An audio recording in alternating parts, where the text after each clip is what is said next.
Bismillahirrahmanirrahim. Assalamualaikum warahmatullahi wabarakatuh. Perkenalkan, nama saya Muhammad Naufal Zahran, mahasiswa program studi Bahasa dan Sastra Arab, Fakultas Adab dan Ilmu Budaya UIN Sunan Kalijaga, Yogyakarta. Pada kesempatan kali ini saya akan membahas tentang aspek kebahasaan dalam mukjizat Al-Quran. Sebelum dilanjut, saya akan membahas sedikit terkait definisi mukjizat Al-Quran, yang dimana mukjizat ini berasal dari kata a'jaza dalam bahasa Arab yang berarti melemahkan atau menjadikannya tidak mampu. Sedangkan dalam segi istilah, mukjizat merupakan suatu hal, peristiwa atau peristiwa luar biasa yang diturunkan oleh Allah Subhanahu wa taala kepada para nabi dan rasul untuk melemahkan argumen-argumen atau menandingi kecerdikan musuh-musuh pada masa nabi dan rasul tersebut. Nah, berbeda dengan mukjizat para nabi terdahulu yang bersifat indrawi atau hisyah dan hanya berlaku pada masa kerasulan atau kenabiannya itu sendiri, Al-Quran Al-Karim hadir sebagai mukjizat akliyah, ya, atau mukjizat yang rasional dan berlaku sepanjang hayat sampai akhir zaman atau hari kiamat kelak. Nah, dalam konteks aspek kebahasaan, saya di sini akan mengutip dari jurnal Fakultas Agama Islam Universitas Ibnu Khaldun Bogor, yang dimana menyoroti dua ulama besar yang mana yang pertama adalah Az-Zarqani, yang dimana beliau menjelaskan salah satu segi utama kemukjizatan Al-Quran adalah dari aspek kebahasaannya, karakteristik uslub dan gaya bahasanya, sehingga teknik penyusunan kata demi kata yang sangat presisi. Pandangan yang kedua dari Sayyid Ar-Ridha, beliau juga secara eksplisit menjelaskan bahwa klasifikasi 7 macam kemukjizatan Al-Quran, yang dimana dalam 7 macam tersebut beliau menaruh atau memposisikan gaya bahasa atau aspek kebahasaan mukjizat Al-Quran dalam urutan pertama atau poin yang paling utama.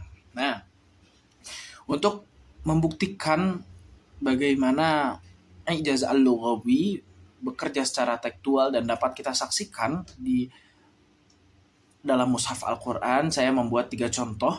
Yang pertama adalah contoh gaya bahasa dalam bentuk tasbih atau penyerumpamaan.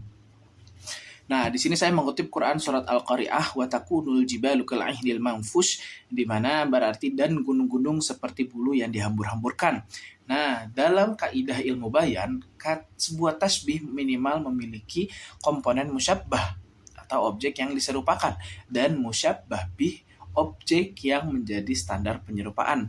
Pada ayat ini, gunung-gunung Allah Subhanahu wa taala jadikan sebagai musyabbah, sedangkan bulu yang berhamburan dan gampang hancur menjadi musyabbah bih. Nah, penggunaan struktur ini menghasilkan sebuah efek visualisasi dan pencitraan yang luar biasa dahsyat mengenai peristiwa hari kiamat itu sendiri. Serta sastra Al-Quran mampu menyusun perumpamaan ini secara sempurna, menyentuh dan jauh melampaui kecerdasan dan kefasihan berbahasa orang-orang Arab pada masa Nabi Shallallahu Alaihi Wasallam.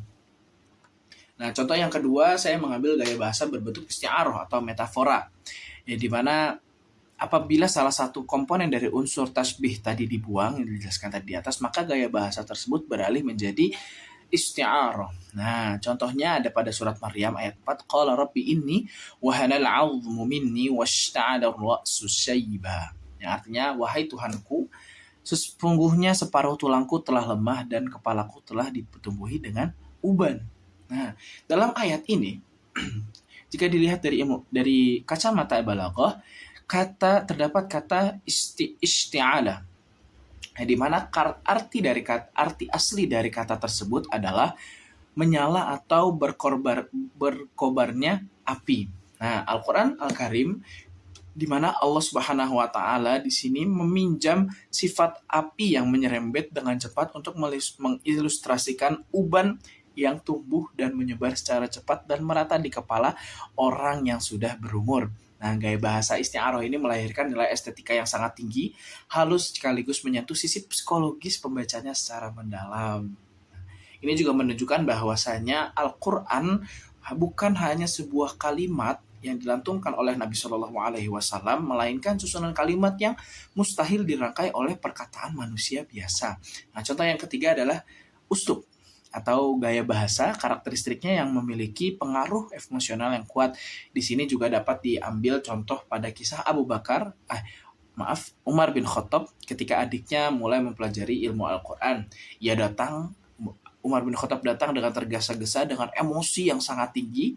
Kemudian setelah sampai di ambang pintu, beliau mendengar lantunan ayat suci yang dibacakan oleh adiknya, surat Toha. Kemudian dari lantunan-lantunan ayat yang dibacakan, beliau luluh hatinya. Beliau teredam emosinya, yang dimana di sini dapat kita lihat juga bahwasanya lantunan-lantunan Al-Quran dengan karakteristik uslub yang begitu menarik dapat memiliki pengaruh emosional yang kuat dan merubah pola pikir seseorang, yang dimana Umar bin Khattab setelah itu mulai takjub dan mendapatkan hidayah untuk mempelajari agama Islam. Nah, seperti itu. Nah, dari contoh-contoh yang saya sebutkan tadi, ijaz lughawi ini memiliki relevansi yang sangat tinggi di era kontemporer yang kita rasakan pada saat ini, di mana keindahan tekstual dan struktural Al-Quran juga menjadi bukti bahwa kitab suci ini bukan hanya lembaran teks hukum, melainkan sebuah mukjizat hidup yang dinamis dan ada pada kita saat ini. Bagi saya pribadi sebagai mahasiswa program studi bahasa dan sastra Arab, ijazul lughawi ini dapat menjadi bantuan atau sarana sebagai kita untuk terus menggali khazanah keilmuan Islam sekaligus memperkuat basis spiritualitas kita di tengah arus zaman yang banyak dipenuhi oleh media informasi yang kurang tepat dan kurang indah. Demikian yang dapat saya sampaikan, kurang lebih mohon maaf, semoga dapat menjadi ilmu yang bermanfaat bagi kita semua dimanapun dan kapanpun itu. Semoga Allah Subhanahu wa Ta'ala senantiasa memberkahi langkah hidup kita. Wassalamualaikum warahmatullahi wabarakatuh.